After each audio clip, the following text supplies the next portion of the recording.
Los sarcófagos de Apis.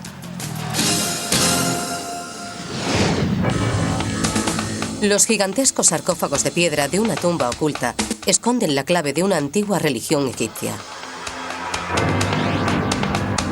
Una mina subterránea se convierte en hogar de los documentos más secretos del mundo.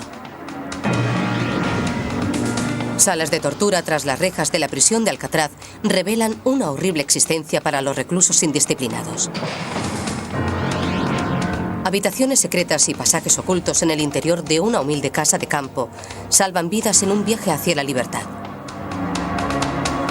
En Pasajes Secretos, aventura en un mundo misterioso y oculto.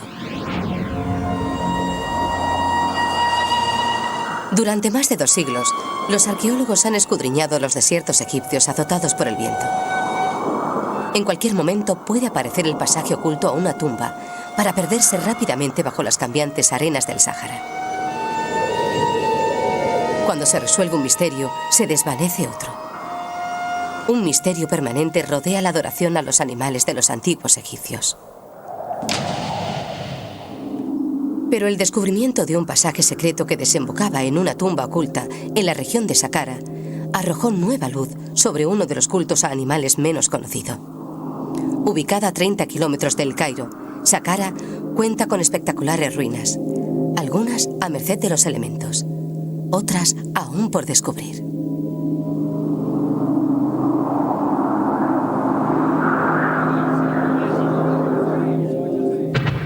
A poca distancia de estas ruinas está el Serapeum, un enorme pasaje funerario dedicado al culto del buey Apis.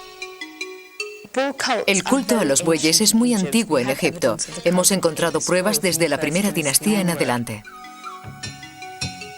Los miembros del culto a Apis adoraban al dios Ptah, creador del universo, enviado a la tierra como un buey con manchas blancas y negras con forma de diamante en testuz, lomo y cola.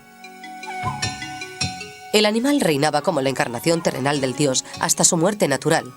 Al morir, los egipcios creían que el espíritu de Ptah se encarnaba en un becerro. Los sacerdotes recorrían todo el país buscando un buey que tuviera las mismas marcas que Ptah, para que heredara el manto de Apis.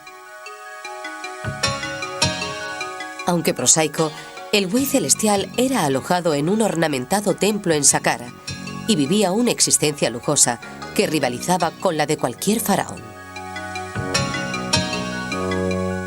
Los sacerdotes le atendían, alimentaban y cantaban. La gente le dedicaba sus oraciones y le llevaba ofrendas.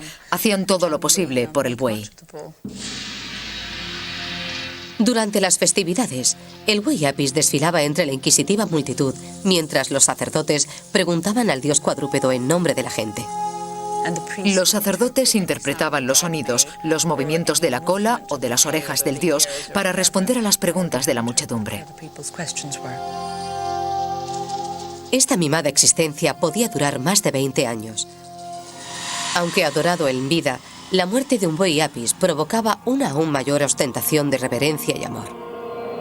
Los sacerdotes se afanaban en buscar a otro sucesor mientras se preparaba al buey Apis para el enterramiento con honores de faraón. Un sacerdote embalsamador precedía los ritos, portando una gigantesca máscara de Anubis, el dios chacal, que guiaba a los muertos y los protegía de los ladrones de tumbas. Se les momificaba porque eran representaciones de los dioses en la tierra. El animal era disecado. Se le extirpaban los órganos internos, preparándole para la fase más misteriosa de su viaje al más allá. El momento más importante consistía en envolverle y recitar oraciones. La envoltura era un acto secreto porque se trataba de un ritual religioso. Debía permanecer en un espacio cerrado que estuviera relativamente oscuro. Se quemaba incienso y la luz provenía de lámparas de aceite para dar un ambiente aún más misterioso y sobrecogedor. Los restos del dios buey reposaron en las gigantescas sepulturas del Serapeum durante siglos. Pero la ubicación secreta de las criptas desapareció con los faraones. Más de 2000 años después, el egiptólogo francés Auguste Mariette se jugó su reputación haciendo público su presentimiento de haber localizado el templo perdido. En 1851, en un viaje a El Cairo, Mariette hizo una inesperada visita a Saqqara que revelaría un antiguo pasaje secreto y le situaría para siempre en los libros de historia. Cruzando las interminables dunas, Mariette se quedó atónito al ver lo que parecía una gran esfinge medio enterrada en la arena. Recordó antiguas historias de una gran avenida de esfinges que desembocaba en la tumba del dios Apis. Emocionado porque la esfinge pudiera llevarle al Serapeum, comenzó las excavaciones. En la superficie solo quedaban escombros de la antigua ciudad de Saqqara, pero lo que encontró debajo superó todas las expectativas. Mariette y su equipo descubrieron un sendero inclinado bajo la arena, un pasaje secreto que cruzaba los cimientos rocosos del templo y desembocaba en gigantescas cámaras subterráneas que contenían enormes sarcófagos de piedra, cada uno de ellos trabajado para albergar a un buey Apis. Al recorrer este lugar es impresionante. Te transporta a otro mundo. Las gigantescas tumbas, conocidas como sarcófagos, medían 3 metros de alto por 2 de ancho y 4 de largo. Cada una cuidadosamente esculpida a partir de un bloque de piedra de cuarzo rosa, un cristal con supuestos poderes espirituales. Sus 70 toneladas superaban el peso de un tanque moderno. Por fin, Mariette había descubierto la cámara secreta de enterramiento del buey Apis. La excavación duró 4 años, revelando finalmente 3 enormes cámaras funerarias conectadas por pasajes secretos y con una extensión total de 426 metros. Criptas individuales se alineaban a ambos lados de cada cámara. La galería más grande medía 213 metros de largo, con techos de hasta 7 metros de altura. Una sala lo bastante grande como para albergar 2 campos de fútbol. Desgraciadamente, los ladrones de tumbas descubrieron el lugar antes que Mariette. En el lugar donde yacieron 70 bueyes momificados, en el esplendor de la otra vida, ya solo quedaba uno. Aunque el gran descubrimiento de Mariette proporcionaba una excepcional visión del mundo del culto a Apis, aún quedan muchas preguntas sin responder. La forma en que los bandidos levantaron las inmensas tapas de granito de los sarcófagos, con un peso de al menos 10 toneladas, es tan desconcertante como lo que hicieron con los bueyes momificados. Incluso la momia de Apis, encontrada por Mariette, se ha desintegrado hasta convertirse en polvo, y solo se han encontrado unas cuantas representaciones del buey. Otro gran misterio es la forma en que los antiguos ingenieros transportaron las gigantescas losas de cuarzo a los túneles del Serapeum. Una teoría propone que los egipcios cavaron un foso junto a la tumba, llenaron el foso de arena y colocaron el sarcófago encima, a ras del suelo. Hicieron un agujero en el foso y la arena fue cayendo a la cámara. El sarcófago fue bajando. El mayor sarcófago que podemos ver bajo los túneles fue colocado con travesaños de madera.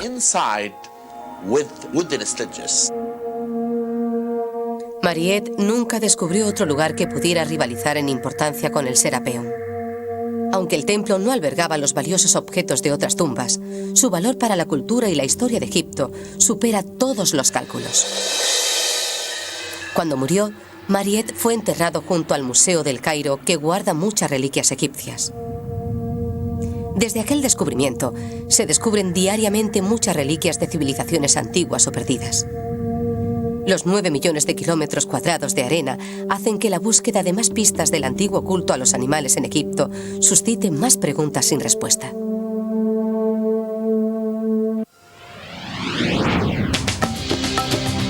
Un estrecho y secreto pasaje cruza las tornasoladas montañas de arenisca del sur de Jordania.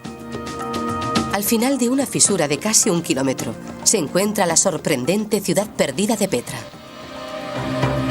Fundada por árabes nómadas en el siglo VI a.C., la ciudad oculta sirvió de hogar para varias tribus durante más de 1700 años. Los estrechos corredores que surcan Petra desembocan en más de 800 moradas, templos y monasterios excavados directamente en la roca.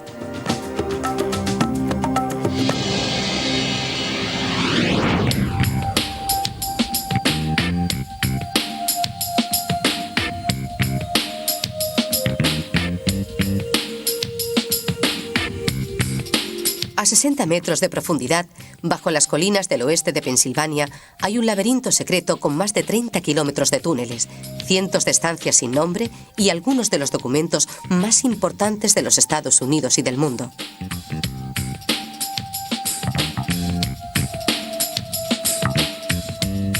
La ubicación exacta, un secreto cuidadosamente guardado, solo se revela en caso de necesidad. La instalación se llama Iron Mountain, o Montaña de Hierro, una fortaleza impenetrable que almacena información con las técnicas más sofisticadas. Iron Mountain nació con el cambio de siglo, cuando el acero era el colmo de la sofisticación. El ingrediente clave de la fabricación de acero es la piedra caliza, y había minas por todas partes. Una de las más productivas era la mina US Steel, que abarcaba 400 hectáreas de bosques y granjas de la Pensilvania rural. Funcionó desde 1908 hasta 1952. En estas instalaciones trabajaban unos 500 mineros que extrajeron 30 millones de toneladas de piedra en los 44 años que estuvieron aquí. Cuando finalmente la mina fue clausurada en 1952, se había extraído suficiente piedra para construir una autopista de 6 carriles entre Nueva York y San Francisco. Ese mismo año, los Estados Unidos se embarcaban en la Guerra Fría y en el creciente miedo a una guerra nuclear. El gobierno norteamericano animó a empresas del país a proteger sus archivos vitales en previsión de un ataque nuclear, y el modo lógico de hacerlo era almacenarlos bajo tierra. Larry Young, de la US Steel, encontró las instalaciones subterráneas ideales para proteger sus archivos más importantes, la mina abandonada. En ese momento, varios empresarios se interesaron en contar con un almacén parecido para guardar sus archivos en caso de emergencia. La US Steel no mostró ningún interés, por eso no detuvo a Larry Young. Abandonó la empresa, adquirió 20 hectáreas de la mina y fundó el Almacén Nacional, más tarde llamado Iron Mountain.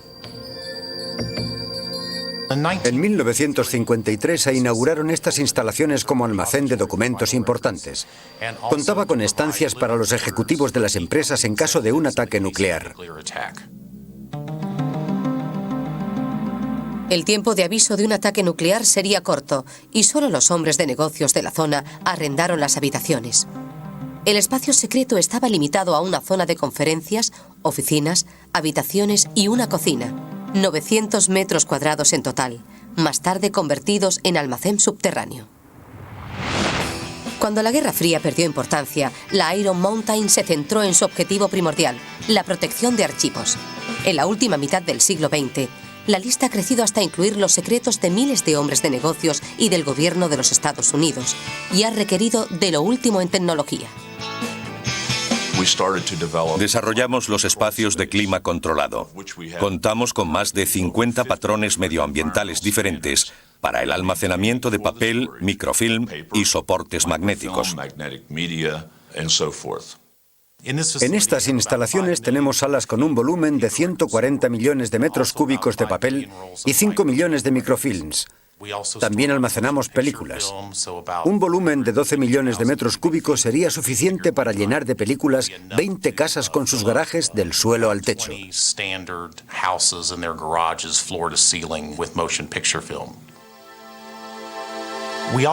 Un gran número de clientes almacena su material en archivadores. Una vez calculamos que, puestos en fila, estos archivadores se extenderían a lo largo de 90 kilómetros. Por lo que sabemos, es el almacén subterráneo más grande del mundo. Para conservar en perfectas condiciones la gran cantidad de documentos, la Iron Mountain se convirtió en una comunidad subterránea autosuficiente. Tenemos nuestro propio parque de bomberos y departamento de policía. Contamos con nuestra planta de tratamiento de agua, una reserva subterránea de agua y sistemas de reciclado de basuras. Aquí abajo tenemos todos los servicios propios de una ciudad pequeña. Estas instalaciones independientes requieren de personal las 24 horas del día. El personal diario de la mina es de unas 1.500 personas. Disponemos de autobuses que traen y llevan a los trabajadores y los dejan en los aparcamientos de la superficie. En Iron Mountain, la seguridad es la cuestión más importante. Los empleados que llegan a estas instalaciones pasan por una única puerta. Es parecido a entrar en un aeropuerto. Una vez dentro, deben mostrar en todo momento sus placas de identificación y deben dirigirse a un destino específico. No hay ningún tipo de señal. Todo el mundo debe conocer los pasillos secretos para encontrar su camino.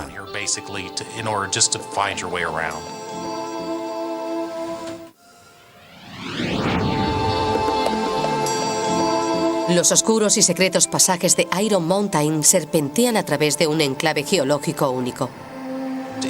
Está ubicado en una zona geológicamente estable. La tasa de terremotos es prácticamente nula. La instalación está a 60 metros de profundidad bajo un techo de 7 metros de espesor de piedra caliza. Hay una capa de pizarra impermeable sobre la piedra. Encima, una de 20 metros de arenisca y después otras alternativas de pizarra y arenisca hasta la superficie. La madera actúa como un paraguas sobre las instalaciones. Es una mina extremadamente seca. No tenemos goteras y es el emplazamiento ideal para guardar archivos. Los archivos están almacenados en las 53 hectáreas de espacio subterráneo. Las salas son grandes, 12 metros de ancho, 180 de largo y 3 o 4 de alto. Y se expande constantemente. La creación de nuevos almacenes secretos recuerda a los viejos métodos. Estamos reutilizando el espacio que abandonaron los mineros. El primer paso consiste en que mineros entrenados se introduzcan en la mina y golpeando la superficie decidan si hay o no grietas en la roca. Si las hay, usamos mazos y cinceles para quitar el material suelto. Es un proceso completamente manual que se realiza en las paredes y el techo de los nuevos espacios. La característica única de estas instalaciones es el concepto de aprovechamiento de un recurso. Hemos extraído la piedra de la mina, la hemos usado para el proceso de hacer acero, piedra para las carreteras, cemento para los edificios. Y al convertirlo en un almacén de archivos, hemos reutilizado la materia prima. Creo que es un claro ejemplo de reciclado de espacio.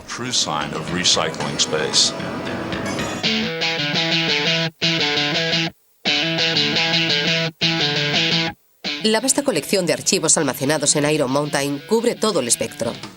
Aquí está la Oficina de Patentes y Marcas Registradas de Estados Unidos. Almacenamos todas las patentes norteamericanas que se expiden. Hay casi 8 millones de copias del registro de marcas y patentes.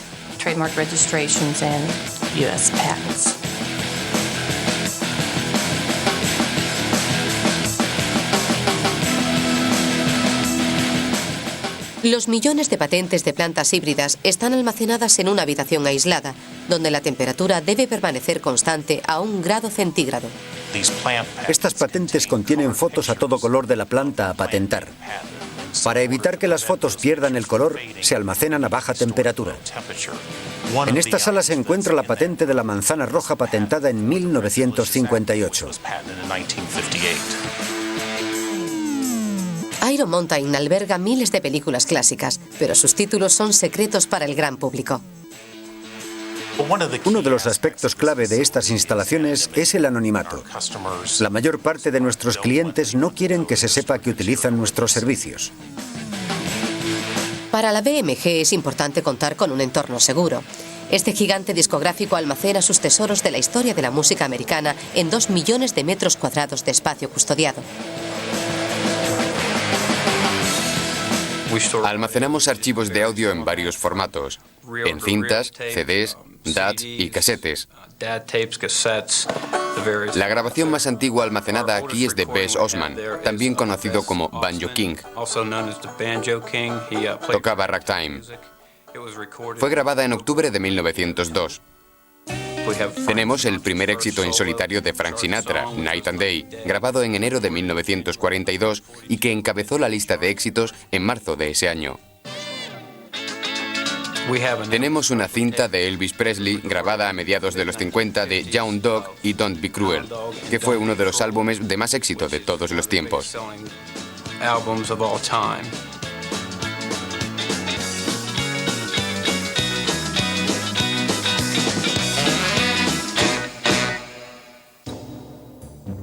Una de las mayores salas acoge la colección Bettman, que contiene 11 millones de fotografías históricas.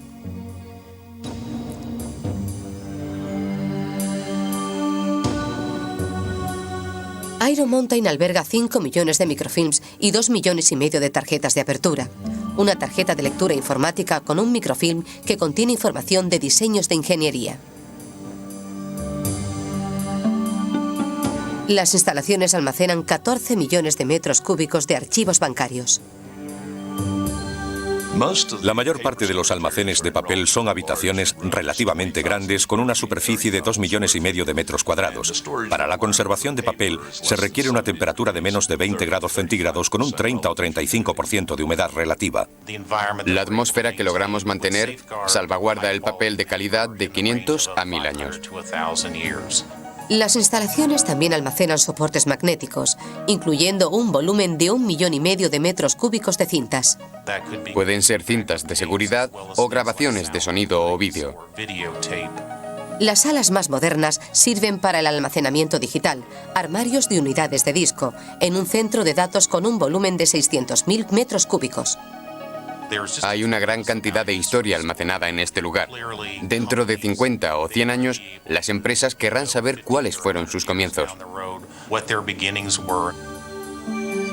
A lo largo de la historia, el hombre siempre ha querido mantener la información y los objetos valiosos a salvo en una zona segura. Una instalación de este tipo requiere un alto grado de seguridad. Cuidamos mucho este aspecto para los importantes archivos de información que generan nuestros clientes. Actualmente, Iron Mountain ocupa 53 hectáreas, pero las instalaciones nunca se quedarán sin espacio. Hay al menos 300 hectáreas más de terreno que se podrían aprovechar como almacenes subterráneos secretos. Siglos atrás, la información se escribía en tablas de piedra guardadas bajo tierra para su conservación. Desde entonces, la información ha crecido a tal velocidad que su mantenimiento ha originado una industria meteórica. Pero a pesar de los miles de años, el almacén más seguro siguen siendo los pasajes secretos y subterráneos.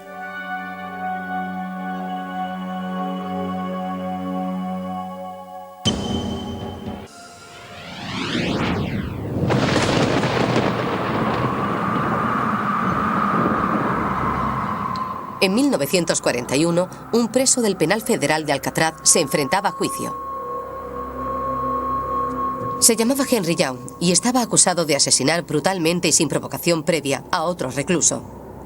Pero los medios de comunicación estaban menos interesados en el crimen de Young que en el relato de su defensa. Bajo la legendaria prisión había 8 mazmorras secretas y durante casi 3 décadas los guardas las usaron para castigar a los peores delincuentes de la prisión.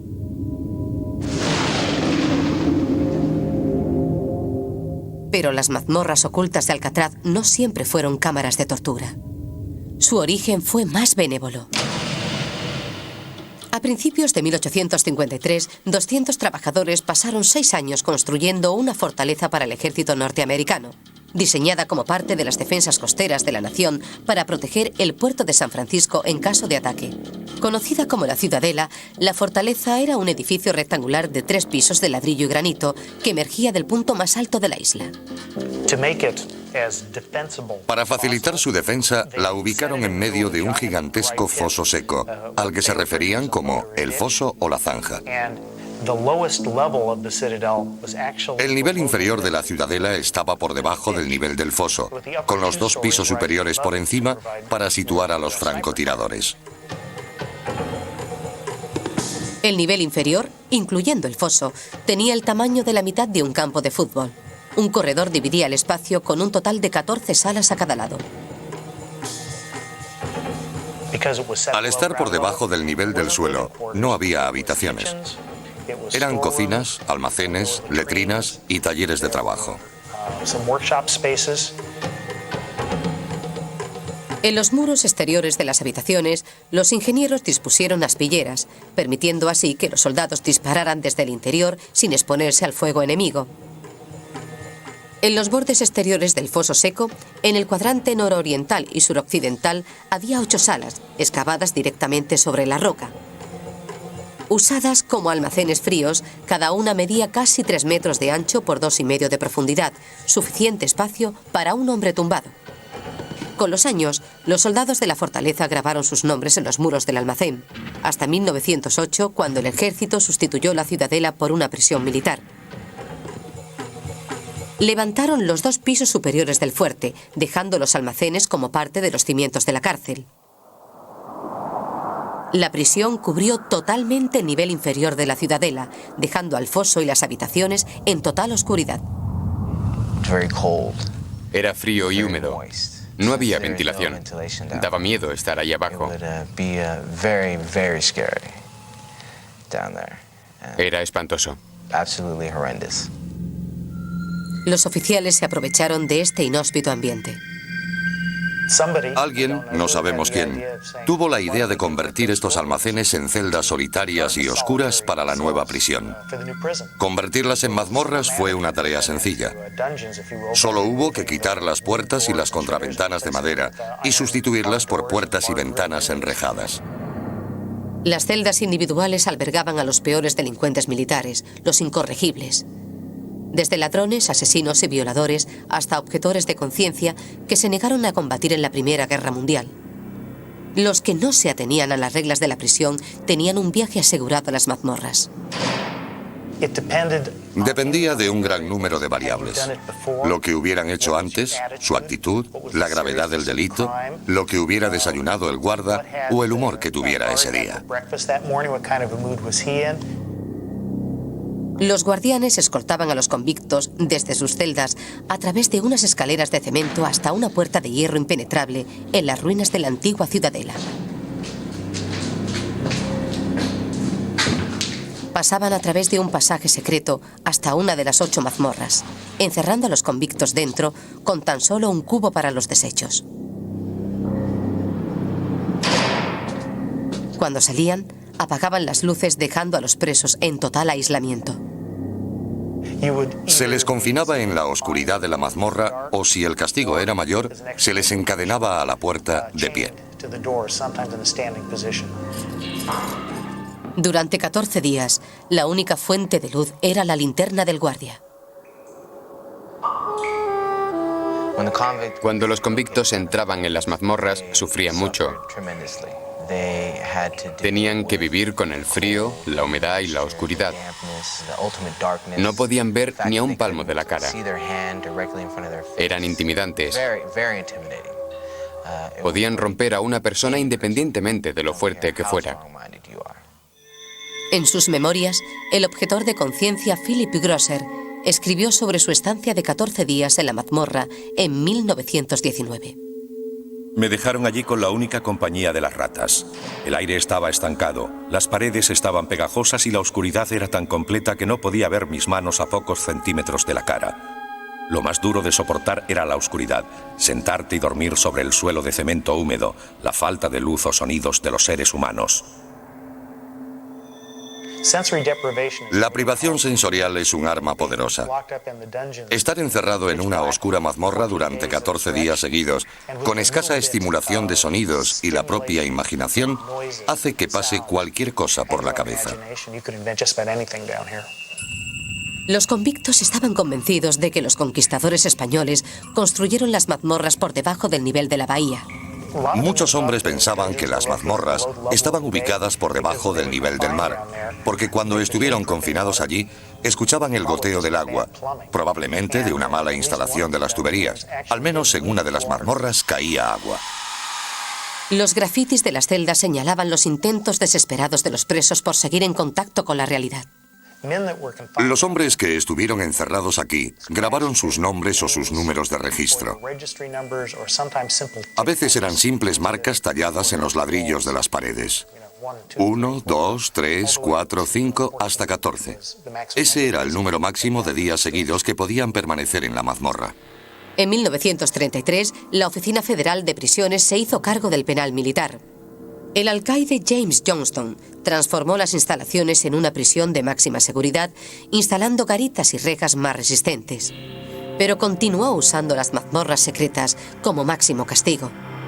Una de las razones por las que continuaron usándolas fue porque el Consejo de Prisiones nunca tenía suficiente dinero para convertir Alcatraz en la moderna superprisión que pretendían construir.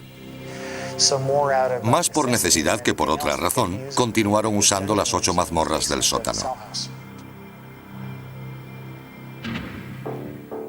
Los rumores sobre las cámaras de tortura medievales daban la bienvenida a los condenados. La leyenda sobre las mazmorras pasaba de generación en generación, especialmente porque los primeros 30 prisioneros asignados a la penitenciaría federal eran antiguos prisioneros del ejército. Estos hombres contaron historias sobre las mazmorras españolas. La leyenda llegó hasta la era del Departamento de Prisiones. Eran mitos con los que no se podía acabar. Pero la mitología pronto fue sustituida por la dura y fría realidad. El influjo de prisioneros violentos como Al Capone, Cara Cortada, y George, Metralleta, Kelly, exigió castigos más duros, incluyendo estancias más largas en las mazmorras. Se habla de hombres que pasaron 30 y 40 días allí. La estancia se interrumpía probablemente a los 14 días. Los sacaban poco tiempo y los volvían a meter. El periodo más corto fue de menos de un día. Incluso los criminales más famosos pasaban tiempo en soledad. Al Capone bajó aquí por hablar. No era una infracción grave, pero había una norma de silencio, y Al Capone no pudo mantener la boca cerrada. Después de varios episodios en los que rompió la regla de silencio, lo encerraron un tiempo en las mazmorras. El alcaide intentaba evitar que la información sobre las misteriosas celdas saliera de la isla. Pero cuando Henry Young fue a juicio en San Francisco en 1941, Johnstone perdió el control.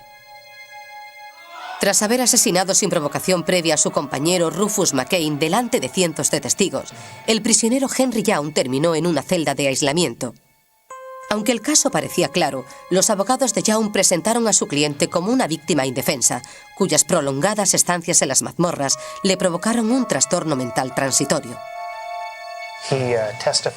Testificó o insinuó que había estado encerrado en una mazmorra durante meses o años seguidos. En realidad estuvo hasta el límite legal. Las protestas de Johnstone de que Young era un criminal peligroso y violento cayeron en saco roto. La prensa aprovechó el testimonio de Young para exigir los derechos de los prisioneros. El alcaide Johnstone regresó de San Francisco después de un duro varapalo de la prensa sobre la cuestión de las mazmorras y ordenó su prohibición y demolición. Poco después del juicio de Young, el departamento de la prisión finalizó un nuevo bloque de celdas con modernos calabozos de aislamiento. Las mazmorras ocultas de la antigua fortaleza militar quedaron relegadas al olvido y nunca se volvieron a usar. Las mazmorras siguen clausuradas con escaso registro de actividad. Pero los nombres y símbolos grabados en las paredes servirán para siempre de recordatorio de la época sombría de Alcatraz.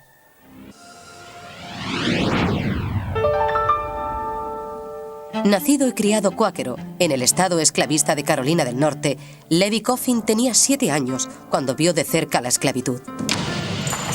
Nunca olvidaría la visión de una renqueante cadena de esclavos pasando ante su casa. Mi padre se dirigió a los esclavos con amabilidad y les preguntó por qué les llevaban encadenados. Uno de ellos, cuyo semblante denotaba una inteligencia poco normal y una expresión de profunda tristeza, le replicó: «Nos separan de nuestras mujeres e hijos y nos encadenan por si acaso nos escapamos y volvemos con ellos». Recordaba haber preguntado a su padre qué era exactamente la esclavitud. Él intentó explicárselo con términos apropiados para un niño de su edad. Pensó lo terrible que era y lo que pasaría si uno de ellos fuera su padre. La familia Coffin era muy religiosa. Vivían en una comunidad de cuáqueros, abolicionistas por convicción. Lo que distinguía a los cuáqueros de sus vecinos era la creencia de que todo el mundo tenía una cierta luz divina en su interior, una porción de divinidad. Era obligatorio ser fiel a esa luz. Durante la adolescencia, Levi se convirtió en un abolicionista activo. Escondió fugitivos en el bosque, les dio de comer y planeó sus rutas de huida.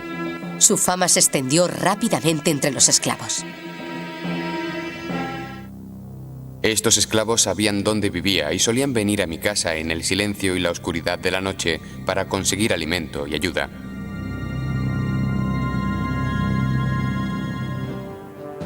En 1824, Coffin contrajo matrimonio con una cuáquera llamada Catherine.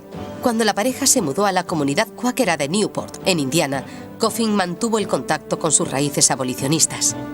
Se mudaron como parte de la llamada Gran Migración Cuáquera, porque muchos de los cuáqueros y otros que no creían en la esclavitud querían abandonar los estados esclavistas del sur y establecerse allá donde estuviera prohibida. En Newport, Levi abrió una tienda de ultramarinos que le permitió construir un nuevo hogar para su familia. Aunque la casa de 2 pisos no era grande, Levi usó inteligentemente el diseño del edificio para ocultar al máximo número de fugitivos. Una estrecha escalera en la puerta principal lleva a una habitación en el 2º piso con un falso techo. Ni un minucioso investigador encontraría pista alguna de ese lugar, pero la pared más pequeña de la habitación ocultaba el mayor de los secretos. En un extremo hay una pequeña puerta que desemboca en un pequeño espacio de 1 metro de profundidad, pero que ocupa toda la longitud de la habitación, unos 4,5 metros. En caso de registro, los esclavos podían esconderse allí. Cerraban la pequeña puerta y deslizaban una cama para bloquearla y ocultar lo que había detrás. Con su oculto pasadizo, la casa de Coffin se convirtió en parada obligatoria del ferrocarril clandestino, una red de apoyo secreta para que los esclavos fugados encontraran el camino hacia la libertad en Canadá. Hay 3 líneas principales desde el sur que convergen en mi casa. Una desde Cincinnati, otra desde Madison y otra desde Jeffersonville, Indiana. Apenas pasa una semana sin que recibamos pasajeros de esta misteriosa carretera. Creemos que es necesario estar siempre preparados para recibir compañía y cuidar de ellos. No sabemos qué noche ni a qué hora pueden despertarnos con un suave golpe en la puerta. Como conductor del llamado ferrocarril clandestino, Levi era consciente de los riesgos que corría. La ley federal castigaba con prisión y multas por ocultar esclavos fugitivos. Fuera de la ley, amos y cazadores de recompensas que estaban al tanto del trabajo de Levi aplicaban su propia justicia. Estos hombres solían amenazarme con matarme, y en alguna ocasión ofrecieron recompensa por mi cabeza. Recibía cartas anónimas avisándome de que quemarían mi tienda y mi casa hasta los cimientos. A pesar de los increíbles riesgos, Levi confiaba en el destino y perseveró. No tenía miedo del peligro que parecía amenazar mi vida o mi negocio. Si era fiel a mi obligación, a mi honestidad y trabajo, podría seguir vivo y conseguir lo suficiente para mantener a mi familia. Fortalecida por su fe, la familia Coffin llegó a recibir a 17 esclavos de una vez.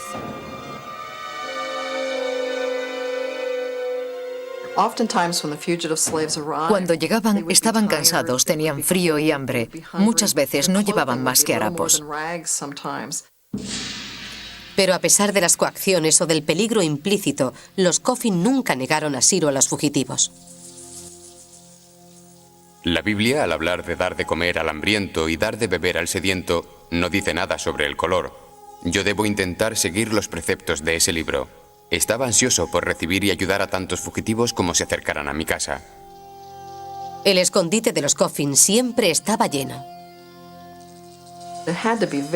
Tenía que ser muy incómodo. Estaba oscuro. Ellos probablemente intentaban hacerlo lo más cómodo posible, pero nadie sabía cuánto tiempo tendrían que estar allí hasta que pasara el peligro. Tenían que vivir en absoluto silencio.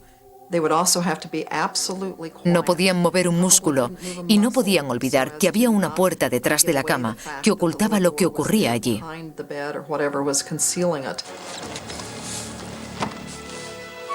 Pero cuando el refugio secreto se quedó pequeño, Levi y su mujer encontraron otros escondites. Podían esconderles entre las plumas de la cama en el ático. Estaba el sótano con un pozo. Podían usar muchos lugares y creían que era necesario. Cuando los fugitivos se recuperaban lo suficiente para continuar su viaje al norte, Levy les sacaba de la casa sin atraer la atención de sus vecinos. El edificio estaba construido con muchas salidas al exterior. Había 3 escaleras en la casa, con muchas salidas desde cada habitación. Esto facilitaba que los esclavos fugitivos se movieran rápidamente de un lado a otro. Una vez fuera, Levy ideó otro escondite, un carromato de heno con un compartimento secreto. El falso fondo del carromato tenía 1 metro de ancho, medio de altura y casi 1 de profundidad, suficiente para ocultar a varias personas a la vez. Se construyó con pequeños salientes en cada lateral para que los tableros se pudieran colocar de lado a lado. Los fugitivos se metían debajo y se ocultaban con sacos de grano o paja. Cuando llegaban a la carretera, nadie podía sospechar que había un falso fondo con esclavos ocultos. Dado el completo secretismo a la hora de esconder fugitivos, Levy nunca contó las historias de los esclavos que pasaron por su casa. Los documentos escritos hubieran significado la muerte para los conductores del ferrocarril clandestino. Pero Harriet Beecher Stowe inmortalizó a una esclava fugitiva llamada Eliza en su famoso libro La cabaña del tío Tom. La historia está basada en la vida de una esclava que pasó por la casa de Coffin hacia 1840. Eliza llegó sana y salva a Canadá, como lo hicieron los casi 3.000 esclavos que pasaron por los pasajes secretos y compartimentos ocultos de la casa de Levy Coffin. La importancia de Levy Coffin y la de los pasajes secretos que formaron parte del ferrocarril clandestino radica en que son símbolos de todo tipo de personas, blancos o negros, hombres o mujeres, con religiones y creencias diferentes, que trabajaban juntas para conseguir la libertad de los esclavos. Levy Coffin fue conocido como el presidente del tren clandestino entre los abolicionistas y los cazadores de recompensas. Pero entre los que dependieron de él para salvar sus vidas, era conocido simplemente como un hombre de honor, un aliado en quien confiar y un guardián de los pasadizos secretos.